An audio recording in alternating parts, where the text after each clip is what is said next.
Rekoleksi Sinode para Uskup dari Uskupan Bogor. Apa yang diharapkan dari proses hari ini?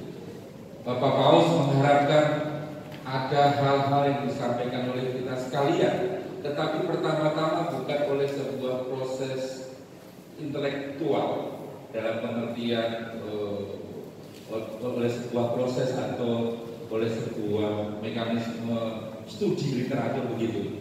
Tetapi Bapak Paus Fransiskus menghendaki agar ada yang disampaikan oleh umat, tetapi melalui sebuah proses dialog dengan Roh Kudus. Maka Bapak Paus mengatakan hari ini yang kita lakukan bukanlah technical data gathering, bukan seperti orang mendengarkan pendapat lalu dicatat lalu nanti dikumpulkan, bukan. Tetapi hari ini Bapak Paus menekankan proses yang akan kita hidupi adalah sebuah proses spiritual. Dalam nama Bapa dan Putra dan Roh Kudus. Amin. Kami berdiri di hadapan-Mu ya Roh Kudus. Pada saat kami berkumpul dalam nama-Mu, bersama sendiri yang membimbing kami, membawa dirimu yang mulia di hati kami. Ajarlah kami jalan yang harus kami tempuh, dan bagaimana kami harus mengikuti jalan itu. Kami lemah dan berdosa. Jangan biarkan kami mendukung kekacauan. Jangan biarkan kebodohan menuntun kami ke jalan yang salah. Siang jadi kenangan, malam jadi impian, cintaku semakin mendalam. Terima kasih. Lalu wujud iman pada Yesus ditunjukkan seperti apa? Di rumah. Mungkin saya bakal jawab yang nomor 2. Apakah saya mensyukuri situasi gereja saya saat ini? Mengapa? Adakah keprihatinan yang seringkali saya rasakan untuk pecah gitu sih? Kadang suka ini sih, suka bukan gelisah sih, kayak sedih aja. Kan emang ada beberapa problem lah. Kayak kenapa sih kita kayak gini? Bisa diperbaiki nggak? Biar kedepannya kita biar sama-sama enak.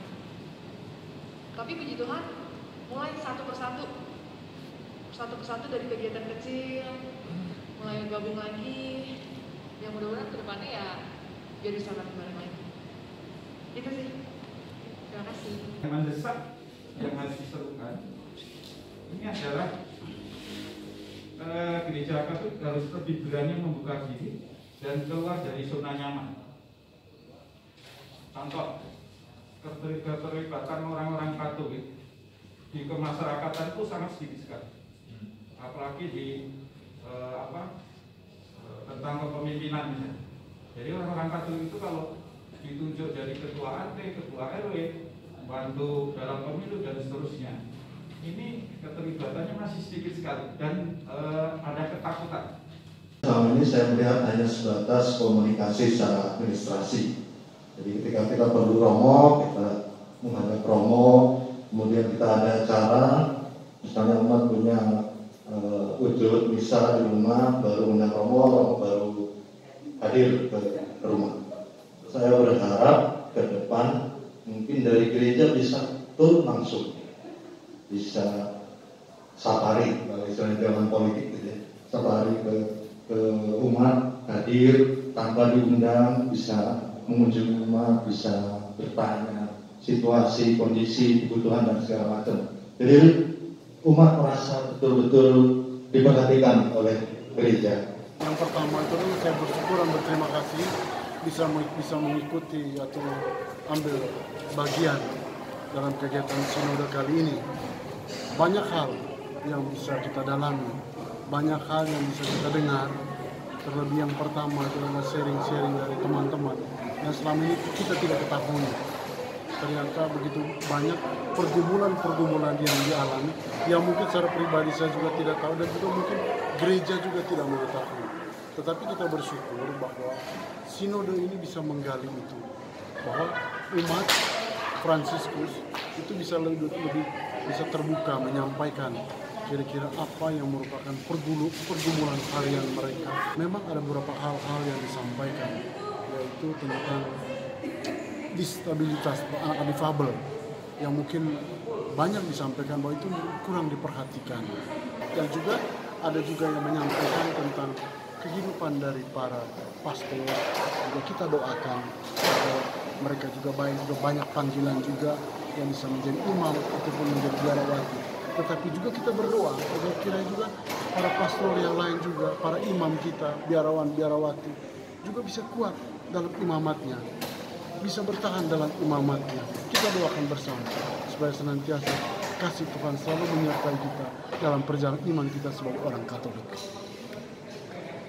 Yang pertama saya ingin mengapresiasi beberapa hal. Yang pertama adalah antusiasme umat untuk hadir, memenuhi undangan panitia untuk hadir dan terlibat dalam pelaksanaan rekoleksi di Fransiskus Assisi. Menurut saya mereka hadir dengan antusiasme yang sangat besar. Yang kedua, saya mengapresiasi itu dari perspektif yang lain, yaitu bahwa umat di Santo Fransiskus Assisi punya kecintaan besar terhadap gerejanya.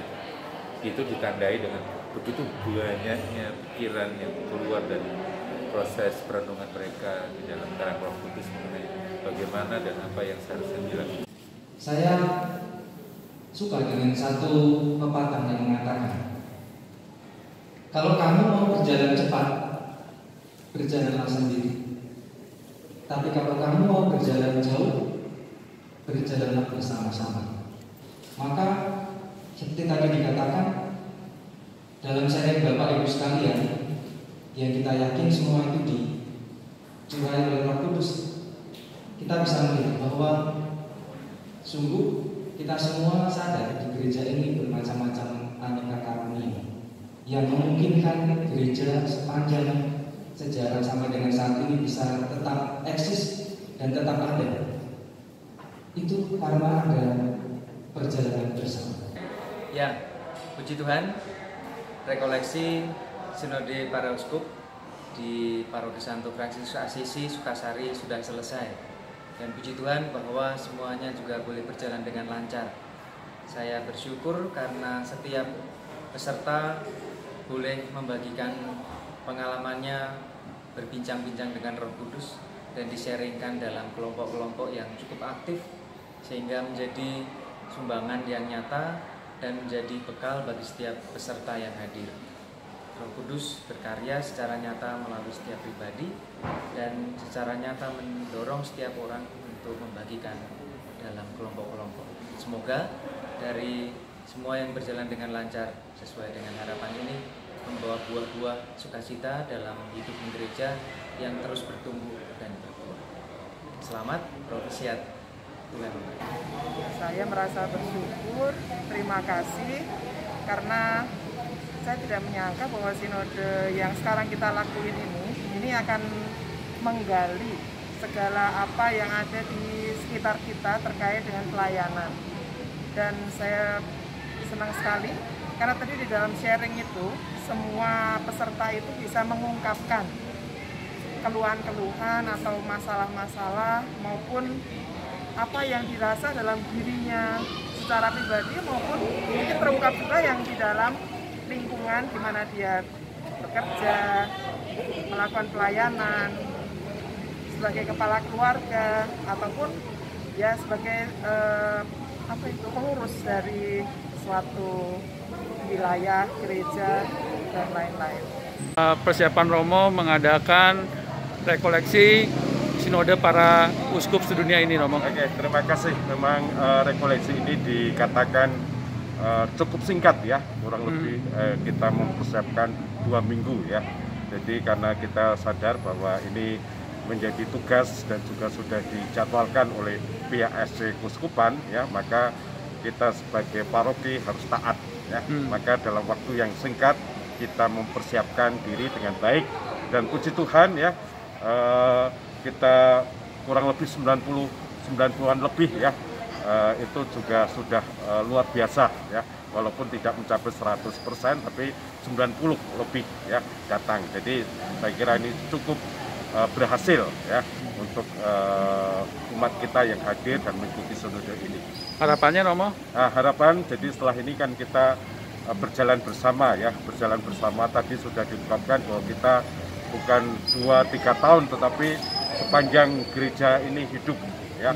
Jadi supaya semangat berjalan bersama, saling berkomunikasi, saling memberikan usul-usul yang baik, dan itu kita lakukan dengan tulus untuk perkembangan gereja makin hari makin baik ya, untuk kemuliaan Tuhan ya, supaya apa yang dikehendaki Bapak Paus ya sungguh-sungguh bisa kita wujudkan di dalam hidup menggereja kita, khususnya di Paroki Santo Franciscus Assisi Sukasari ini. Oke,